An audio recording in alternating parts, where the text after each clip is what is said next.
رسول اللہ صلی اللہ علیہ وسلم نے جو جنتیوں کی اور جہنمیوں کی علامتیں بیان کی، عجیب حدیث ہے.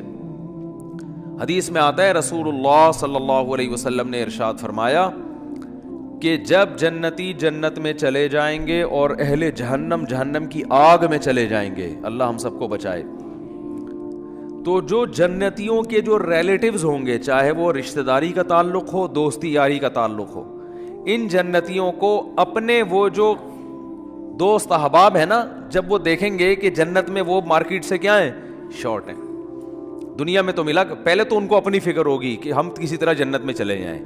شروع میں تو حالت یہ ہوگی یوم یفر المرء من اخیہ و امہ و ابیہ و صاحبتہ و بنیہ، وہ دن جس دن انسان اپنے باپ سے دور بھاگے گا، اپنی ماں سے دور بھاگے گا. یہاں بڑی خدمت کیا کرتا تھا، بڑے احسانات کرتا تھا، لیکن وہاں کہے گا میرے پاس ایسا نہ ہو مجھ سے کوئی نیکی مانگنے آ جائیے، بخشش کی درخواست کرنے آ جائے کہ بیٹا مجھے بھی بخشوا لے اللہ کے ہاں، تو دعا کر تیرے بڑے اچھے اعمال تھے. نہ بھاگے گا، بھائی یہ گلے نہ پڑ جائے میرے. اللہ کہے گا تو خود ہی تیرے لیے مشکل ہو رہی ہے، تو ایک اور بوجھ ہم جو ہے نا، ایک اور بوجھ تو ڈال رہا ہے اپنے اوپر، ایک اور بوجھ لے رہا ہے. تو ابتدا میں تو حالت جب تک فیصلہ نہیں ہوگا نا کون جنتی کون جہنمی، تو قرآن کے الفاظ ہیں اپنے باپ سے دور بھاگو گے، اپنی ماں سے دور بھاگو گے، وصاحبتہ وبنیہ، اپنے ساتھ رہنے والی سے بھی دور بھاگو گے. اللہ نے یہ نہیں کہا بیوی سے دور بھاگو گے، بیوی کے لیے زوجہ کا لفظ استعمال ہوتا ہے، یہ اصطلاح استعمال نہیں کی. دیکھو ابا کو اللہ نے ابا کہا، اماں کو اللہ نے اماں کہا، تو بیوی کو بیوی کہنا چاہیے نا. پوائنٹ کی بات بتا رہا ہوں، کئی دفعہ بتا چکا ہوں. اللہ نے یہاں بیوی کو بیوی نہیں کہا، کہا ساتھ رہنے والی، صاحبہ، صحبت سے ہے نا، ہمیشہ چپک کے رہنے والی. اس سے پتہ چلتا ہے کہ جب ایک دفعہ شادی ہو جاتی ہے نا، تو وہ بیوی پھلترو کی طرح ہمیشہ کے لیے چپک جاتی ہے. اسے پتہ چل رہا ہے. یہ میں اس لیے کہہ رہا ہوں کہ پھر لوگ کہتے ہیں یار پھر جو ہے نا سفر پہ جاتے ہیں تو بیگم کو ساتھ نہیں لے کے جاتے، 2 سال جاب کے لیے باہر چلے جاتے ہیں، بیگم کو یہاں چھوڑ کے چلے جاتے ہیں، تو صاحبہ تو پھر نہ ہوئی نا. یہ پھلتر کی طرح چپکا ہوا تو وہاں کوئی اور ہے، تمہارا باس چپکا ہوا ہے تمہارے ساتھ، جہاں 2 سال تم جاب کر رہے ہو، دوست چپکے ہوئے ہیں. تو اس لیے جہاں بھی جاؤ اللہ نے صاحبہ کے لفظ میں بتا دیا. پھلترو پتہ ہے کسے کہتے ہیں؟ پھلترو ہیں وہ دھاگا چپک جاتا ہے نا بعض دفعہ، یہاں پہ سردیوں میں زیادہ چپکتا ہے. اب آپ یوں کرتے ہو تو پھر ہاتھ پہ چپک جاتا ہے، پھر آپ یوں کرتے ہو ادھر آ کے چپک جاتا ہے، پھر یوں کرتے ہو تو یار یہ پھلترو. تو یہ بالکل اسی طرح جب آپ کی شادی ہوئی تو بیگم پھلترو کی طرح چپک گئی. اب جہاں جہاں جاؤ گے وہاں وہاں وہ ساتھ. تو یہ شادی کرنے سے پہلے سوچ لیا کرو. اس کو اللہ نے لقب ہی یہی دیا ہے کہ اس کا وہ رہنے والی ہے ہمیشہ. ہاں وسائل اگر نہیں ہے تو ایک الگ بات ہے، ورنہ جہاں جاؤ بیگم ساتھ ہونی چاہیے. حج پہ جا رہے ہو بیگم کو لے کے جاؤ، عمرے پہ جا رہے ہو بیگم کو لے کے جاؤ. شریف لوگ اسی طرح کرتے ہیں. تو سفر پہ جا رہے ہو گھومنے پھرنے، بیگم کو لے کے جاؤ. خالی دوستوں کے ساتھ پروگرام نہیں بنایا کرو. اگر آپ شادی شدہ ہو صرف دوستوں کے ساتھ پروگرام بنا رہے ہو تو اس میں اس بات کا خطرہ موجود ہوتا ہے کہ آپ کے ارادے اچھے، میں بدگمان نہیں ہو رہا، بہت سے لوگ نیک شریف ہیں، آپ سارے شریف شرفا بیٹھے ہوئے ہیں بیان سن رہے ہیں ماشاء اللہ سارے شریف شرفا، لیکن یہ کہ بھائی اس کو ساتھ لے کے جاؤ. اگر اللہ نے وسائل دیے، نہیں دیے تو ایک الگ بات ہے. چلو ہمیشہ نہیں لے کے جاتے، کبھی تو لے کے جاؤ نا. تو اور جہاں جاب کر رہے ہو وہاں اس کو ساتھ رکھو، سمجھتے ہو، وہاں ساتھ رکھو اس کو. تو اللہ نے فرمایا جس کے ساتھ ہمیشہ رہا کرتے تھے اس سے بھی آج دور بھاگو گے. بولو گے بھائی مفتی صاحب کا بیان دنیا کے لیے تھا، بیگم یہاں میرے قریب نہ، ٹھیک ہے نا، یہاں نہ، اللہ کا واسطہ بخش دے یہاں پہ. کیوں؟ نفسی نفسی، مجھے اپنی فکر ہے کہ میرا ہوگا کیا. وصاحبتہ وبنیہ، اپنے بیٹوں سے دور بھاگے گا، کیونکہ بیٹیاں تو بہرحال رخصت ہو کے چلی جاتی ہیں، بیٹے تو ہمیشہ اپنے ساتھ رہتے ہیں، ان سے دور بھاگے گا. ایک اور جگہ فرمایا وَأَخِيهِ، بھائی سے دور بھاگے گا. وَفَصِيلَتِهِ الَّتِي تُؤْوِيهِ، اور جس خاندان نے پوری زندگی اس کو ٹھکانہ دیا، اپنے گھر میں رکھا، باپ ماں اور پوری فیملی، اس خاندان سے مکر جائے گا، وہاں سے دور بھاگے گا. تو شروع میں تو یہ حالت ہوگی کہ میرا بنے گا کیا، بس یہ فکر. لیکن جب پتہ چل جائے گا بھائی تیرا اعمال نامہ دائیں ہاتھ میں دیا جا رہا ہے، جب اعمال نامہ دیا جائے گا نا، فَأَمَّا مَنْ أُوتِيَ كِتَابَهُ بِيَمِينِهِ, جس کے دائیں ہاتھ میں دیا جائے گا. بالکل ایسے کاؤنٹنگ ہوگی, بلکہ تولا جائے گا نیکیوں کو. ہم سمجھتے ہیں, دیکھو ملحد لوگ جو خدا کا انکار کرنے والے, مذہب کا انکار کرنے والے کہتے ہیں ہم پیدا ہو کے مر گئے, ختم, ان ہی الا حیاتنا الدنیا. قرآن نے ان کی الفاظ کو بھی ذکر کیا ہے کہ ہماری دنیا کی زندگی ہے, نموت و نحیا, ہم مرتے ہیں پیدا ہوتے ہیں, وما یہلکنا الا الدہر. اور یہ جو موت اور زندگی ہے خدا کے ارادے سے نہیں ہے, یہ زمانے کے تصرفات ہیں. زمانہ ہے جو مارتا بھی ہے. بس ایک آدمی ٹرک کے نیچے آ کے مر گیا تو اس لیے تھوڑی اللہ نے مارا ہے, تو ٹرک کے نیچے آیا ہے نا, تو جو بھی چیز ٹرک کے نیچے آئے گی وہ تو مرے گی. وہ یہ بات کرتے ہیں. بہت مشکل ہے بھائی دیکھو ایگزامینیشن ہال میں اگر آپ بیٹھے ہوئے ہو تو ٹائم ختم ہوتا ہے, آپ کو کمرے سے باہر نکالا جاتا ہے, کیونکہ اب امتحان کا ٹائم کیا ہو گیا, ختم. ایک باقاعدہ ارادے کے تحت ایک کام ہوتا ہے نا, تو اس سے پتہ چلتا ہے یہ ایگزامینیشن ہال ہے, بعد میں رزلٹ اناؤنس ہوگا. لیکن آپ بیٹھے ہوئے ایک دم دھماکہ ہوا اور پوری ایگزامینیشن ہال کی دیواریں اڑ گئیں اور آپ دھڑ دھڑ جا کے باہر آ کے گرے, تو آپ کہو گے نکالا نہیں گیا, خود بخود نکلے ہم. کسی ارادے کے تحت نکالا نہیں گیا ہے, یہ تو ویسے ایک اتفاق ہو گیا کہ دھماکہ ہو گیا, چھتی غائب ہو گئی تو ہم نکل گئے, خود ہی میدان ہی بن گیا یہ. تو ملحد یہی دلیل, یہی بات کرتا ہے کہ یار یہ کوئی ارادے کے تحت تھوڑی ہمیں دنیا میں نہ لایا جاتا ہے ارادے کے ساتھ, اور نہ نکالا جاتا ہے. دنیا میں آنا بھی ایک اتفاقی حادثہ ہے, ایک سائنٹیفک حقیقت ہے, اور دنیا سے نکلنا بھی کیا ہے, ایک سائنٹیفک حقیقت ہے. کوئی جا رہا ہوتا ہے باہر, ٹرک والا آیا کچل کے چلا گیا, تو کوئی حساب کتاب نہیں ہوا, ٹرک نے کچل دیا تو مر گئے, ختم, اور مر کے مٹی ہو گئے, ختم. اب اس مٹی میں پودے اگاؤ, آپ اس کو کھاد کے طور پہ استعمال کرو, بس. تو یہ بات ہمیشہ سے ملحد لوگ کہا کرتے تھے, ان ہی الا حیاتنا الدنیا, یہ صرف ایک دنیا کی زندگی ہے, اس کے بعد کوئی زندگی دوبارہ نہیں ہے. نموت و نحیا, یہاں اتفاق سے پیدا ہو رہے ہیں اور اتفاق سے ختم ہو رہے ہیں. وما یہلکنا الا الدہر, زمانہ ہمیں مارتا ہے. کوئی کرنٹ سے مر گیا تو اللہ نے تھوڑی مارا ہے, وہ کہتے ہیں یہ تو کئی ایسی والوں کی غفلت ہے. اب بجلی کا تار نکلا ہوا ہے, اس نے انگلی لگا دی تو چپک گئے, اور جو ان کو بچانے کے لیے جاتا ہے تو وہ درمیان والا بچ جاتا ہے, بچانے والا کیا وہ سارا کرنٹ ادھر ٹرانسفر کر دیتا ہے, کہہ رہے پارسل کا خاص انتظام ہے نا. تو یہ تو زمانہ ہے, کوئی یہ تھوڑی ہو رہا ہے. تو بھائی یہ دیکھنے میں اتفاقی چیزیں ہیں ساری, مگر یہ ارادے کے تحت ہو رہی ہیں. اس پر تو میں بھی بیان نہیں کروں گا, کیونکہ پھر میرا وہ سارا بیان ملحدوں کے خلاف ہو جاتا ہے جو ایتھیسٹ ہے نا, تو وہ پھر سارا ٹاپک پورا چینج ہو جائے گا. کہتے ہیں کہ کسی نے, موت کے فرشتے نے اللہ سے پوچھا کہ اللہ تو نے میرے ذمے ایسا کام لگا دیا ہے کہ ساری دنیا مجھے برا بھلا کہے گی. بھائی کوئی فرشتے بارش برسانے والے سب کہتے ہیں ماشاء اللہ بڑا اچھا فرشتہ ہے, کچھ فرشتے جو ہے نا وہ اور اچھے کام کرتے ہیں. میرا کام کیا ہے, روح نکالنا. تو اللہ میرا تو نے کام ایسا لگایا ہے, یہ ایسی کتابوں میں لکھا ہے, کوئی مستند ہے یا نہیں ہے مجھے نہیں پتا, لیکن اس کا جو مضمون ہے نا وہ بالکل ٹھیک ہے کہ اللہ میرے ذمے کام ایسا لگا ہے بندوں کو مارنا. تو جب بھی میرا نام آئے گا پبلک کے سامنے, لوگوں کے اچھے جذبات نہیں ہوں گے. موت کا فرشتہ ہے بھائی, ایک دم سن کے غصہ آتا ہے نا, تو ہے کیوں کہتے ہیں نا لوگ, جب بھی آئے گا موت کا فرشتہ تو کوئی دوستی لگانا چاہے گا اس سے. دیکھو یہاں ہمیں پتہ چل جائے یہ فرشتہ ہے جو بادلوں کو دھکیلتا ہے, ہواؤں کو چلاتا ہے. ہمیں پتہ چل جائے کوئی فرشتہ انسانی شکل میں آئے ہوئے, سب اس کو انوائٹ کریں گے, گلے ملیں گے, بھائی بڑا اچھا کام کرتے ہو یار تم. لیکن پتہ چل جائے یہاں موت کا فرشتہ بیٹھا ہوا ہے, تو موت کے فرشتے نے کہا اللہ تو نے میرے ذمے ایسا کام لگا دیا. تو کہتے ہیں اللہ میاں نے فرمایا کہ دیکھ تیرے ذمے کام تو لگایا, لیکن بلی تیرے اوپر نہیں آئے گی, بلی ٹرک والے پہ آئے گی.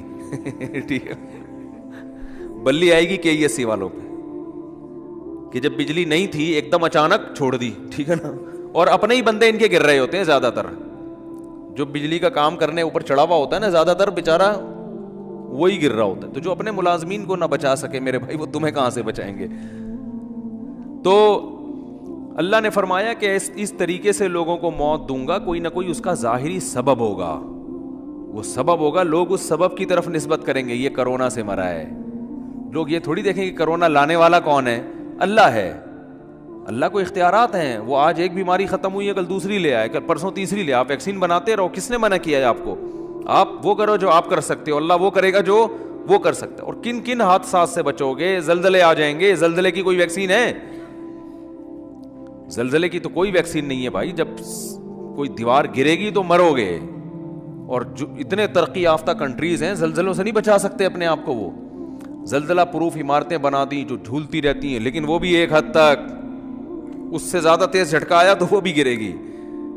دیکھو نا چند سال پہلے جاپان میں کیسا زلزلہ آیا, چائنا میں زلزلہ آیا چند سال پہلے, پوری کہتے ہیں ایک بستی غائب ہو گئی. تو نہیں روک سکتے حادثات سے, ہاں اپنی طرف سے جو حفاظت کر سکتے ہو بس وہ کرو. تو اللہ فرماتے ہیں کہ قیامت کے دن یہ جو ہے نا ایسا نہیں ہے کہ تم یہ سمجھتے ہو کہ سب خود بخود ہو رہا ہے. ایک ایک چیز کا ما لہذا الکتاب لا یغادر صغیرۃ ولا کبیرۃ الا احصاها. قرآن کہتا ہے جب تم اپنا اعمال نامہ دیکھو گے نا تو یہ نہیں کہو گے کہ یہ اس نے میری زندگی کا, اس نے جو ہے نا صحیح رزلٹ اناؤنس کیا ہے, بالکل صحیح. دیکھو آپ نے اگر امتحان میں اچھا پرچہ نہیں کیا ہوتا تو جو آپ کو توقع ہوتی ہے اسی کے حساب سے جب نمبر مل جائیں تو آپ کو تعجب نہیں ہوتا. آپ کو تو یار مجھے لگ رہا تھا کہ 60-65 کے درمیان ہی میرے نمبر آئیں گے, تو باقی 63 نمبر ہیں, تو بالکل صحیح نمبر ہیں, گھپلا نہیں ہوا. تبھی اپنی رپورٹ کو دیکھ کے تعجب نہیں ہوتا. تو قرآن کہہ رہا ہے کہ جب تم اپنی رپورٹ دیکھو گے, وہاں رزلٹ دیکھو گے تو تمہیں تعجب ہوگا. تعجب اس کا نہیں ہوگا کہ اس میں دھاندلی ہوئی ہے, نا نا نا نا, تعجب اس پہ ہوگا کہ ہم تو یہ سمجھ رہے تھے کہ موٹی موٹی چیزیں ہماری نوٹ کی جا رہی ہیں, ایسا اعمال نامہ جس میں ایک ایک چیز لا یغادر صغیرۃ ولا کبیرۃ, میری زندگی کا کوئی ایک گوشہ جو میں نے چھپ کے معمولی سی نیکی کی ہو یا چھپ کے معمولی سا گناہ کیا ہو, اس کتاب میں وہ بھی مس نہیں ہوا ہے. یہ کیسا اللہ نے انتظام کیا ہوا تھا کہ ایک ایک حرف, ایک ایک چیز نوٹ کی جا رہی تھی. مالی ہذا الکتاب, ایسا رزلٹ تو ہم نے آج تک کسی کا نہیں دیکھا. انسان تعجب کرے گا کہ بھائی میں تو سمجھ رہا تھا کہ میں آزاد ہوں, یہاں تو ایسی گرفت ہے, اتنی گرفت ہے کہ ان وہ کیا ہے, فتکن فی صخرۃ او فی السماوات او فی الارض یاتی بہ اللہ. ایک رائی کے دانے کے برابر نیکی یا گناہ اگر کیا ہے نا, اندھیروں میں خفیہ چٹانوں کے اندر بیٹھ کر اللہ اس کو بھی کھینچ کے نکال کے لے آئے گا. ایسا انتظام ہے. دیکھو کافر کہتا ہے بالکل بھی انتظام نہیں ہے, اللہ کہتا ہے ایک ایک چیز نوٹ کی جا رہی ہے. ما یلفظ من قول الا لدیہ رقیب عتید. کیا الفاظ ہیں قرآن کے. قرآن کہتا ہے تم جو زبان سے الفاظ پھینکتے ہو نا, لفظ یلفظ کا معنی ہوتا ہے عربی میں پھینکنا. یہ وہ والا پھینکنا نہیں جو ہم کو پھینکو کہتے ہیں. یہ جو الفاظ ہم زبان سے نکالتے ہیں تو یہ نکل کے ہوا میں تحلیل ہو رہے ہیں نا. تو قرآن کہہ رہے جو کچھ زبان سے نکل کے ہوا میں جا رہا ہے یہ غائب نہیں ہو رہا. لدینا رقیب, ایک رقیب. رقیب کسے کہتے ہیں؟ نگرانی کرنے والا. جیسے کوئی خفیہ ایجنسی کا آدمی دیکھ رہا ہو, ٹریس کر رہا ہو بندہ جا کہاں رہا ہے. یہ CID والے چیک کر رہے ہوتے ہیں نا چور کو. بھائی CID والوں نے کسی بندے کو پکڑنا ہے اور بندہ بڑا پاورفل ہے تو پہلے ریکی ہوتی ہے, یہ بندہ صبح نکلتا کہاں سے جاتا, ایک ایک چیز نوٹ کی جاتی ہے اس کی. تو رقیب اس کو کہتے ہیں. رقیب جو ہر وقت تمہارے مراقبے میں ہے. آپ نے دیکھا ہوگا نا مراقبہ سینٹر کھلے ہوئے ہیں, اس میں بیٹھے ہوتے ہیں بس ڈنڈوں کی طرح یوں کر کے نا غور کر رہے ہوتے ہیں, وہ پتہ نہیں کیا کر رہے ہوتے ہیں. تو اسی طرح بیٹھا ہوا ہے فرشتہ. اللہ فرماتے ہیں رقیب عتید کا معنی بڑا ڈھیٹ ہے. وہ کیا ہے؟ وہ ڈھیٹ, چھوڑے گا نہیں, وہ چھوڑے گا نہیں. وہ ایسا ہے کہ بس وہ سرکش ٹائپ کا ہے, وہ نہیں سنتا کسی کی. تو ایک لفظ بھی ایسا نہیں ہے جو تمہاری زبان سے نکلے اور اسے کیچ کرنے کے لیے اللہ نے فرشتہ متعین نہ کیا. وہ بھی ہمارے ساتھ پیدا ہوتے ہی پھلترو کی طرح چپک گیا ہے ہمارے ساتھ, وہ نظر نہیں آ رہا ہمیں. کیونکہ سائنسدان کہتے ہیں نظر نہیں آ رہا تو ہے ہی نہیں. تو بھائی اس کائنات میں آپ کو مادی چیزوں پر ریسرچ کر سکتے ہو, جو مادی کے علاوہ چیزیں وہ سائنس کے دائرے میں آتی نہیں ہیں. اللہ نے فرشتوں کو روشنی سے بنایا ہے, نور سے بنایا ہے. روشنی تھوڑی ٹریس ہو سکتی ہے. اگر روشنی کی ماہیت کو چینج کر دیا جائے, اسے کچھ بنا دیا جائے, پھر تھوڑی پتہ چلے گا انسان کو. تو وہ روشنی نور کے بنے ہوئے فرشتے ہیں. اللہ فرماتے ہیں ایسے ڈھیٹ اور ایسے رقیب ہیں کہ تمہاری زبان سے ایک حرف بھی نہیں نکلتا جس کو وہ محفوظ نہ کر رہے ہوں. وہ سیو ہو رہا ہے سب کچھ. تو قرآن میں کہتا ہے قیامت کے دن انسان کہے گا ما لہذا الکتاب. یہاں تک قرآن نے کہا یعلم خائنۃ الاعین, آنکھوں کی خیانت بھی کیا ہو رہی ہے؟ نوٹ. خیانت کسے کہتے ہیں؟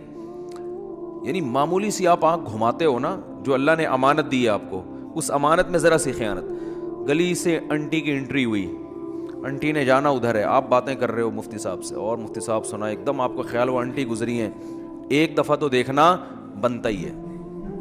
مفتی صاحب کہہ رہے ہیں بھائی شادی کرو, اپنی بیگم کو دیکھو, صبح شام دیکھو بیٹھ کے. نہیں جی. تو آپ نے کہا یار ہم کون سا کوئی معاذ اللہ زنا کرتے ہیں, ہم کون سا کوئی برائی کرتے ہیں, ہم تو بس ایک دفعہ دیکھنے میں کیا جا رہا ہے, ایسے باتوں میں گھما گھما کے نا یوں کر کے ایک دفعہ گھما لیا. لوگ کرتے ہیں نا اس طریقے سے, یار اپنا بھی ضمیر مطمئن رہتا ہے اس طرح سے دیکھنے میں نا, اپنے آپ کو بھی لوگ مطمئن کر رہے ہوتے ہیں کہ ہم کو برے تھوڑی, ہم تو وہ اصل میں اچانک ایک شور سا ہوا تھا, ہم نے کہا چلو دیکھ لیں. حالانکہ پتہ ہے ایسے بھی میں نیک لوگوں کو جانتا ہوں, نوجوانوں کو, ینگ ہے بالکل, ان کو پتہ چل جائے نا گلی سے کسی انٹی کی انٹری ہو رہی ہے, اندازہ ہو جائے, بس ان کی گردن جھک جاتی ہے. آپ کسی کا باپ بھی ان کی گردن نہیں اٹھوا سکتے. ان کو ان کی بلا سے, بھائی وہ کہہ رہے ہیں وہ اللہ نے اس کو ہمارے لیے بنایا ہی نہیں ہے. جب بنایا نہیں ہے تو ایک چیز ہمارے لیے ہے ہی نہیں نا, تو جب ہے ہی نہیں تو آپ کیا کرنا ہے, اس کو دیکھ کے حسرت کے علاوہ کچھ بھی حاصل نہیں ہوگا. جو اللہ نے آپ کے لیے بنائی ہے وہ آپ کے گھر میں بیٹھی ہوئی ہے, تو جو نہیں بنائی ہے اس کو دیکھ رہے ہو آپ. تو یہ بد نظری ہے بھی, حماقت بھی ہے, یاد رکھو, اس لیے کہ اس میں دل کے جلنے کے علاوہ کچھ بھی حاصل نہیں ہوتا. اب مثال کے طور پر انٹی اگر بدصورت تھی, وہ آپ نے دیکھ لی, گناہ لازم آ گیا بلا وجہ کا. دیکھ کے ہی آپ بولو گے یار میں سمجھ رہا تھا دیکھنا چاہیے, تو غلط ہو. گناہ اللہ نے بولو لکھ لیا کہ جب تجھے پتا تھا انٹی ہے, تیرے دیکھنے کی چیز نہیں ہے, تیرے دیکھنے کی جو ہے تیرے گھر میں بیٹھی ہوئی ہے, بس اسی کو دیکھ جا کے, تو نظر کیوں نہیں جھکائی تم نے, گناہ لکھ لیا گیا. اور اگر دیکھ کے آپ کو اچھی لگی تو یہ تھوڑی کہ جو چیز آپ کو اچھی لگ رہی ہے آپ اس کے پیچھے پیچھے چلے جاؤ گھر تک, ملے گی تھوڑی, ایسے تھوڑی ملتی ہیں کس لوگوں کو انٹیاں, تو ملتی نہیں ہے, کچھ بھی نہیں ہوتا سوائے دل میں کیا پیدا ہوگی, ایک جلن, اور اپنی والی سے کے بارے میں ناشکری پیدا ہو جائے گی کہ یار یہ والی مل جاتی, وہ جو بیٹھی ہوئی ہے نا پھلترو کی طرح, جس کو مفتی صاحب نے کہا چپک گئی, واقعی پھلترو کی طرح ہی چپکی ہوئی ہے وہ, اس کو کسی طرح دائیں بائیں ہو جائے, وہ مر جائے, اللہ کرے, اس طرح ہوتا ہے. تو اللہ نے کیا فرمایا, یعلم خائنۃ الاعین, آنکھوں کی خیانت کو بھی وہ جانتا ہے, نوٹ کر رہا ہے. تو آپ نے ذرا سا نظر ہٹائے نا انٹی کو دیکھنے کے لیے, تو بس اللہ نے کیا کر لیا, فرشتوں کا اس کو نوٹ کر لو, یہ لکھو, یہ اس کا حساب بولو دینا پڑے گا کہ یہ آنکھیں اللہ نے دی تھی, ان کو غلط استعمال کیوں کیا. ہاں اگر توبہ کر لیا آپ نے, اس لیے کہہ رہا ہوں کتنے لوگ پتہ نہیں کتنی انٹیاں دیکھ کے آئے ہوئے ہوں گے, اللہ معاف فرمائے. صحیح ہے نا, اب آپ کو یار وہ تو لکھ لیا, تو توبہ کا دروازہ بھی کھلا ہوا ہے. جیسے برائی لکھی جاتی ہے نیکی بھی لکھی جاتی ہے. آپ نے بیٹھے بیٹھے ارادہ کر لیا, یہیں بیٹھے بیٹھے اللہ اب ہو گیا, آئندہ نہیں کروں گا, جتنا پچھلا ہوا معاف کر دے, یہیں بیٹھے ہوئے آپ کے دل کے ان خیالات کو نوٹ کیا جا رہا ہے. تو میں وہ حدیث کمپلیٹ کر کے بس بیان ختم کرتا ہوں. تو رسول اللہ صلی اللہ علیہ وسلم نے ارشاد فرمایا کہ جب قیامت کے دن جنتی جنت میں اور اہل جہنم جہنم میں چلے جائیں گے, اس سے پہلے تو نفسا نفسی کا عالم ہوگا نا, بس میں کسی طرح چلا جاؤں. جب چلے گئے نا جنت میں تو اب سکون مل گیا, دائیں ہاتھ میں اعمال نامہ سرٹیفکیٹ آ گیا, تو فوراً اپنے رشتہ داروں کی طرف بھاگے گا جن کو تھوڑی دیر پہلے کہہ رہا تھا میرے قریب مت آؤ.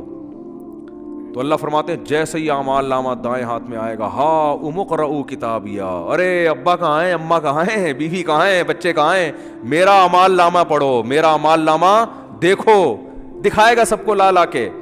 انی ظننت انی ملاق حسابیا, مجھے یقین تھا کہ ایک دن میرا اعمال نامہ مجھے ملنے والا ہے, اسی یقین کی بیس پر تو میں عمل کرتا تھا, آج دیکھو اللہ نے میرا اعمال مجھے دکھا دیے. فہو فی عیشۃ راضیہ, اللہ فرماتے ہیں ایسی زندگی میں ہوگا کہ زندگی اس سے خوش ہوگی. یہ بھی قرآن کی عجیب بلاغت ہے. بھائی ہونا تو یہ چاہیے ایسی زندگی ہم اس کو دیں گے کہ یہ اپنی زندگی سے خوش ہوگا, لیکن قرآن کہہ رہے یہ نہیں, ایسی زندگی ہم اس کو دیں گے کہ زندگی اس سے خوش ہوگی. یہ بلاغت ہے, مبالغہ ہے. جیسے کہتے ہیں نا فلاں کی تو زندگی اس پہ مہربان ہو گئی ہے, لوگ کہتے ہیں نا یار فلاں کی تو تقدیر اس پہ عاشق ہو گئی ہے, جو سوچتا ہے زندگی اس کو وہ دے دیتی ہے. تو اللہ فرماتے ہیں ایسی زندگی کہ یہ تو چھوڑ دے کہ وہ زندگی سے خوش ہوگا نہیں ہوگا, زندگی اس پہ مہربان ہوگی, ایسی پیاری زندگی ملے گی. تو جب یہ ہو جائے گا وہ جنت میں چلے جائیں گے. تو جنت میں شروع میں تو اپنا ہی حساب کتاب ہو رہے ہیں, اور یہ انار کے باغات اور یہ سیب کے باغات اور یہ نہریں اور یہ انہی میں.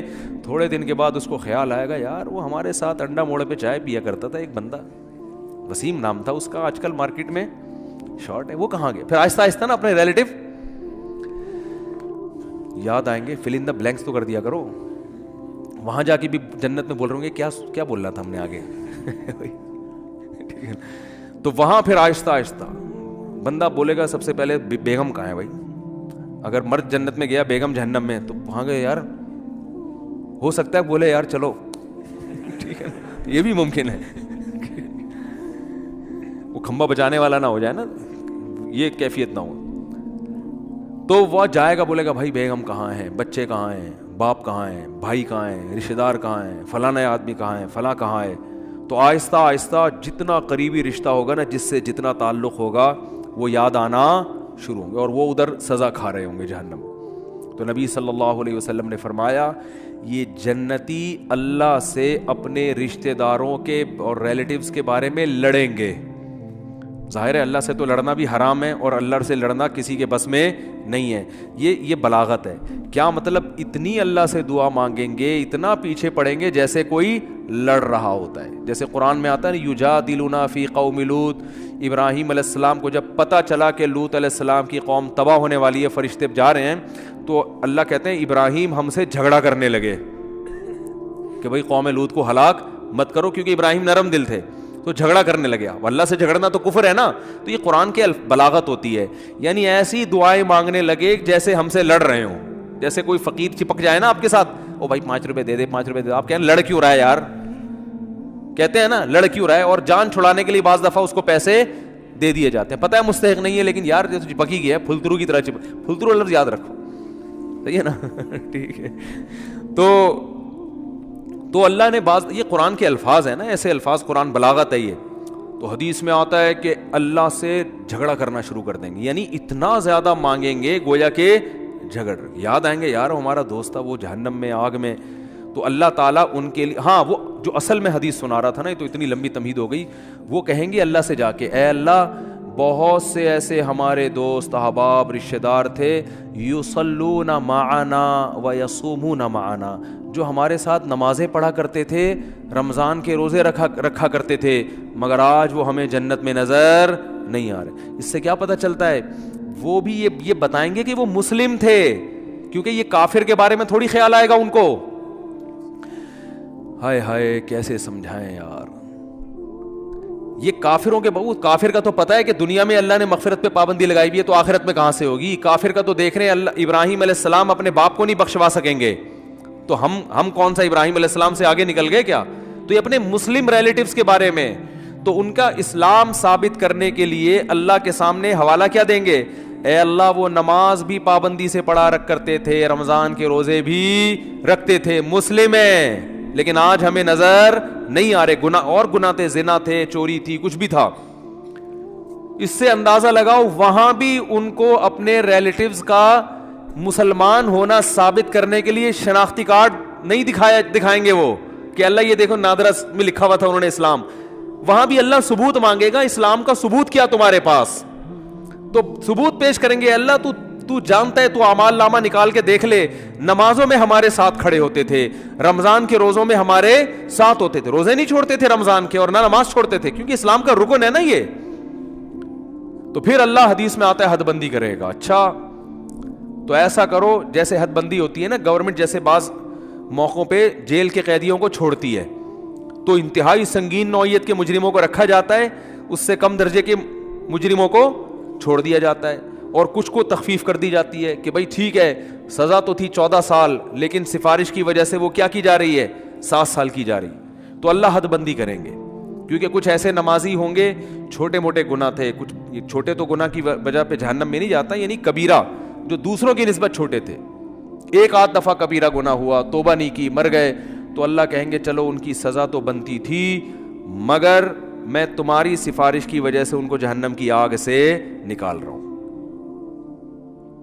تو حدیث میں آتا ہے وہ نکال لیں گے, جنتی آرام سے بیٹھ جائیں گے, بھائی چلو نکل گئے, بھائی وسیم بھائی بھی آ گئے. وسیم بھائی بھی جنت میں بھی ہوں گے, ایسا نہیں ہے کہ وسیم کو آپ بولیں گے. تو میں جن وسیم کی بات کر رہا ہوں ان میں سے کوئی بھی میرا بیان اس وقت نہیں سن رہا. تو جنتی نکالنے کے بعد پھر کہیں گے, پھر تھوڑا عرصہ گزر جائے گا, پھر خیال آئے گا بھائی وہ تو اپنا دوست تھا یار, اس کو بھی تو نکالنا ہے بھائی. پھر حدیث میں آتا ہے, نبی صلی اللہ علیہ وسلم فرماتے ہیں اللہ سے آ کے سفارش کریں گے. پھر حدیث کے ظاہری الفاظ یہی ہیں, اللہ سے کیا کہیں گے, ہمارے ساتھ نماز پڑھا کرتے تھے اور ہمارے ساتھ روزہ رکھا کرتے تھے. تو بے نمازی کا تو تذکرہ آ ہی نہیں رہا کہ جنت میں جائے گا. سمجھ میں آ رہی ہے بات؟ بے نمازی کا تو کہیں تذکرہ ہی نہیں آ رہا کہ بھئی اپنا اسلام تو ثابت کرو. تو حدیث میں آتا ہے کہ پھر اللہ تعالیٰ اور پھر حد بندی کریں گے اور پھر کہیں گے چلو بھائی, بے نمازی کا بھی آئے گا, بالکل اینڈ میں آئے گا وہ. یعنی یہ بھی یاد رکھیں گے اپنے نمازیوں کو کہ اللہ وہ تو مسلمان تھے, ہم ان کی گواہی دیتے ہیں اسلام کی. بالآخر یہ نکالتے نکالتے ختم. پھر نبی صلی اللہ علیہ وسلم نے فرمایا کہ نبی صلی اللہ علیہ وسلم سفارش کریں گے, کیونکہ آپ کے تو ریلیٹیو محدود ہیں نا, کسی کے 10 ہیں, کسی کے 15 ہیں, سب نکل گئے بھائی. اس سے کہیں اس میں نہ آئے کہ چلو ہمارے فلاں نے ہم کو نکال دیں گے, لیکن جائیں گے بھی تو سزا بھی تو کھائیں گے بھائی. وہ تھوڑے دن کی تھوڑی ہے, وہ تو تھوڑی سزا بھی بہت ہے. تو سفارش تو ہوگی, شفاعت بھی ہوگی, یقینا برحق اہل سنت والجماعت کا عقیدہ ہے کہ شفاعت ہوگی. جہنم میں جس کو جتنی سزا اس کی بنتی ہوگی نا, کافر کے علاوہ کسی کو بھی پوری سزا ملے گی نہیں. جیسے دنیا کا قانون ہوتا ہے نا, اتنے سال قید با مشقت, وہ ریٹرن میں کچھ اور ہوتا ہے, پریکٹیکلی کچھ اور ہوتا ہے. تو ریٹرن میں تو اللہ کے ہاں لکھا ہوا ہے کہ زانی اتنے سال جہنم میں جلے گا, قاتل اتنے سال جہنم میں جلے گا, فلاں اتنے سال, لیکن یہ ریٹرن میں اصل سزا وہی ہے. لیکن پریکٹیکلی کیا ہوگا کہ سفارشوں کی بیس پہ سزائیں کم ہوتی چلی جائیں گی. بھائی اس کے اتنے سال تھے اتنے کم ہو گئے, اتنے سال تھے اتنے کم ہو گئے. تو نبی صلی اللہ علیہ وسلم نے فرمایا, یہ بھی حدیث میں کمپلیٹ کر دیتا ہوں, اگرچہ یہ موضوع کا حصہ جتنا تھا وہ میں نے بیان کر دیا, لیکن بڑی دلچسپ حدیث ہے. آپ صلی اللہ علیہ وسلم نے فرمایا پھر نبی کا رشتہ امتیوں سے کس کا ہے, امتی ہونے کا. آپ صلی اللہ علیہ وسلم پھر اپنی امت کو نکالیں گے. وہ بھی اللہ حد بندی کرے گا کہ اتنے اس لیول کے لوگوں کو جن کے گناہ اس نوعیت کے تھے ان کو آپ کی سفارش سے نکالا جائے گا. یہاں تک کہ آپ صلی اللہ علیہ وسلم نے فرمایا کہ میں بھی سفارش ختم کر دوں گا, جتنے لوگوں کو نکالنا تھا. تو اللہ کہے گا کہ کوئی ہے مزید سفارش کرنے والا؟ آواز آئے گی بھئی اب کوئی بھی نہیں ہے. اللہ کیا پیارے الفاظ ہیں یار حدیث کے. اللہ فرمائیں گے هل يبقى الا الرحمن, جو رحمان ہے سب سے زیادہ رحم کرنے والا وہ تو ابھی باقی ہے. یعنی تمہیں اگر ترس آ رہا ہے, کوئی تمہارا ماموں ہے, کوئی تمہارا چاچا ہے, کوئی تمہارا باپ ہے, تم ان رشتوں کی بیس پر, اور نبی ترس کھا رہے ہیں کہ میری امت ہے, تو اللہ فرمائیں گے میں تو رحمان ہوں اور یہ میری مخلوق ہے. میں تو رحمان ہوں نا, تو رحمان کیسے چھوڑ دے گا؟ وہ اپنی مرضی سے نہیں نکالے گا. تو نبی صلی اللہ علیہ وسلم نے فرمایا کہ اللہ تعالیٰ اعلان کریں گے کہ جس نے آدم سے لے کے آخری انسان جو قیامت تک آئے گا نا, کوئی بھی ایسا انسان جس نے کبھی کوئی نیکی نہ کی ہو, کچھ بھی اس کے اعمال میں خیر, صرف میری توحید پر ایمان رکھتا تھا, وہ صرف میری مانتا تھا میرا کوئی خدا ہے اور کیا ہے اکیلا, بس اتنا اقرار کیا اس زبان سے, صرف دل میں مانتا تو فرعون بھی تھا, فرعون بھی مانتا تھا کہ ایک خدا ہے, زبان سے اقرار کیا اور پوری زندگی میں ایک دفعہ. من کان فی قلبہ مثقال حبۃ من خردل من ایمان, ایمان کا ایک معمولی سا رائے کی دانے کے برابر ذرہ بھی ہو اور اس ذرے کی وجہ سے کبھی زندگی میں خیر نہ کی ہو, ساری زندگی اس کی بدعمالیوں سے بھری ہوئی ہے لیکن ایک نیکی ہے, تو اس کو بھی نکال کے لے آؤ. تو حدیث میں آتا ہے اتنے خلقت نکلے گی نا, بڑے بڑے دنیا میں بدماش پیدا ہوئے ہیں بھائی, ساری زندگی قتل و غارت میں گزری, ساری زندگی برائیوں میں گزری. ہاں, اور یہ بھی آتا ہے حدیث میں کہ یہ اللہ اس وقت کریں گے یہ کام, ایک تو اللہ کہیں گے هل يبقى الا الرحمن, کہ رحمان باقی ہے. دوسرا اس وقت کہ جو کافر ہے نا وہ اہل ایمان کو تانا دے گا کہ یار ہم بھی برے تھے تم بھی برے, صحیح ہے نا, ہم غیر مسلم تھے اور تم اپنے آپ کو کیا کہتے تھے, تم ایک خدا کو مانتے تھے, تو تمہارے ایمان نے تمہیں کوئی فائدہ نہیں پہنچایا. ہمیں تم دنیا میں کہتے تھے اسلام قبول کرو, ایمان لے کر آؤ, تو بھائی انجام تو تمہارا بھی وہی ہے جو ہمارا ہے. تو قرآن کے حدیث میں آتا ہے اللہ تعالیٰ اس وقت جس کے دل میں بھی رائی کے دانے کے برابر بھی ایمان ہوگا نا, اللہ کہے گا میں اپنے ماننے والوں کو نہ ماننے والوں کے ساتھ نہیں رکھ سکتا. یہ غیرت کا مسئلہ ہے. تبھی لوگ کہتے ہیں نا غیر مسلم اتنے نیک اچھے اچھے اعمال کر رہے ہوتے ہیں وہ جہنم میں کیوں جائیں گے. او بھائی غیرت کا مسئلہ ہوتا ہے. آپ کی فرض کرو 2 بیویاں ہیں, ایک بہت خدمت گزار ہے لیکن وہ کہتی ہے کہ بھائی میں آپ کی بیوی بھی ہوں, اور وہ جو فلاں جو ہے نا سبکتگین, ایسا نام نہ لو کہ وسیم ستار کو غصہ آ جائے نا, بہت مشکل سا نام کوئی بتاؤ, سبکتگین بھی نام ہوتا ہے نا کیونکہ یہ غیرت والا مثال ہے. سبکتگین نہیں بھائی, کچھ بھی بتا لو یار ہیں. ابے کوئی ایسا مشکل سا نام بتاؤ دنیا میں کسی کا ہوتا ہی نہیں ہے. ABCD صحیح ہے نا. وہ آپ کی 2 بیویاں تھیں, ایک اکڑ والی مانتی نہیں ہے بات کو, چائے کا بولو نہیں پکا کے لائے گی, آپ بولو بھائی کھانا پکاؤ نہیں پکائے گی, ہر وقت بس زبانی بد کلامی. لیکن جب اس سے پوچھا آپ کے میاں کون ہیں, بھائی یہ میرے میاں ہیں بس. ٹھیک ہے میں نہیں مانتی, ان کی ایک نہیں مانتی, لیکن ہے یہ میرے میاں, مجھے ماننا چاہیے ان کی, مجھے ان کا احترام کرنا چاہیے, لیکن مجھ سے ہوتا نہیں ہے, کچھ اوپر سے فالٹ چلا رہا ہے, ہمارے خاندانی مسئلہ یہ آپس کی بات ہے ہماری. لیکن ہے بھائی یہ میرا میاں, اس کے علاوہ میں کسی اور سے محبت نہیں کر سکتی. میاں والی جو محبت ہے وہ اسی سے ہوگی. دوسری بڑی فرما بردار ہے, او بھائی جب چائے کا بولا بٹن دباؤ چائے آ رہی ہے, ایئر ہوسٹس والے اخلاق رکھے ہوئے, اس نے ٹریننگ وہاں سے لے ہوئی ہے, اس کی والدہ نہیں سکھائے اس کو یہ آداب تمیز. لیکن وہ آفس میں بھی آپ کے کسی دوست سے بھی اس کے سلام دعا بہت اچھی ہنس ہنس کے بات کرتی ہے.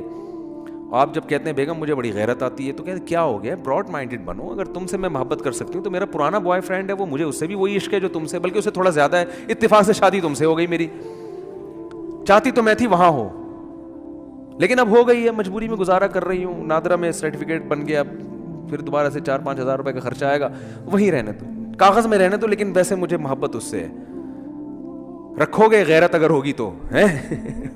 بولا کہ بھائی وہ جو ہے نا جو ایک ذرا بھی خدمت نہیں کرتی, کم از کم مجھے اطمینان ہے کہ صرف کس کو مانتی ہے, شوہر مجھے مانتی, اور یہ تو اتنی وفادار ہے نا, تو وفادار تو میں گھر میں کوئی ماسی لا کے رکھ لوں گا, بٹن دباؤ اس سے زیادہ کام کرے گی. ماسیاں زیادہ کام کر لیتی ہیں نا. کیا ہو گیا بھائی, ماسی کو تو پوچھا لگانے کا بولو پوچھا لگائے گی, بیگم کو بولو پوچھا لگانے, تو کہے گی میں کیا پوچھا لگانے کے لیے آئی ہوئی یہاں پہ, اس لیے مجھ سے شادی کی تھی پوچھے لگوانے کے لیے. وہ تانا دے گی آخر, ماسی تھوڑی تانا دے گی. تو بیوی کی ڈیفینیشن میں سب سے پہلے یہ کہ وہ آپ کے علاوہ کسی اور کو شوہر نہ مانتی ہو. باقی محبت کرے کسی سے, ابا سے باپ والی, بھائیوں سے بھائی والی, لیکن جو شوہر سے جس طرح کی محبت کی جاتی ہے, عشق کیا جاتا ہے, وہ صرف میاں ہی ہے. تو جیسے میرے بھائی مرد اس معاملے میں شرکت برداشت نہیں کرتا اگر غیرت ہوگی, تو اللہ بھی کہتا ہے بھائی تم کتنے بڑے سائنسدان ہو, تم کتنے بڑے فنٹر ہو, تم نے ساری انسانیت کی خدمت کر کر کے ان کے پیٹ بھرے, اگر میرے ساتھ کسی اور کو بھی خدا مانتے ہو تو ان نیکیوں کا بدلہ پھر اسی سے جا کے لو. میں تو آج جو میرے اپنے تھے ان کو اپنے غیروں سے ممتاز اور جدا کروں گا, چاہے غیر کتنے بظاہر اچھے ہوں اور میرے اپنے کتنے نالائق کیوں نہ ہوں. اس لیے ایمان اور توحید سے بڑی کوئی نعمت نہیں ہے. مسلمان کتنا ہی گناہگار ہو, اس کائنات کو جو چلانے والا, بنانے والا, جنت جہنم پیدا کرنے والا, اس کو مانتا ہے کہ اللہ ہوں میں تیرا, بے شک نالائق ہوں, بے شک نافرمان ہوں.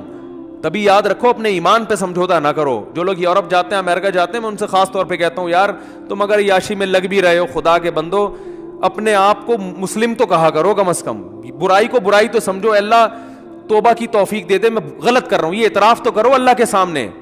جیسے ایک نالائق باپ, نالائق اولاد اپنے باپ کے سامنے اعتراف تو کرتی ہے یار ہم ابا کے حقوق ادا نہیں کر سکے. کتنے لوگ ہیں والدین جب دنیا سے جاتے ہیں اولاد رو رہی ہوتی ہے یار ابا کی ہم خدمت نہیں کر سکے, یار اب کوئی تلافی ہو سکتی ہے. تو نالائق اولاد تھی نا, لیکن ابا کو ابا تو مانا نا اس نے. تو یاد رکھو جو اللہ کو اللہ ہی نہیں مانتا, یہ اللہ کے ساتھ شریک کرتا ہے, اس کے سارے اعمال قرآن کہتا ہے راک کے ڈھیر ہیں. جیسے پھونک لگاؤ سارے اعمال اڑ گئے, پورا پہاڑ اڑ جائے گا نا, پھونک دیکھنے میں بہت ہے, اللہ فرماتے ہیں ایسا ہی ہوگا. تو نبی صلی اللہ علیہ وسلم نے فرمایا سب سے جو رائی کے دانے کے برابر بھی توحید کا قائل تھا نا, اس کو بھی اللہ نکال لے گا. تو اس لیے جہنم میں صرف وہی رہے گا جو مشرک ہے, جو کفر پہ مرا, جو قرآن کا اللہ کے رسولوں کا انکار کرتا ہے. اس کے علاوہ جو بھی ایمان کی حالت میں جائے گا بالآخر ایک نہ ایک دن وہ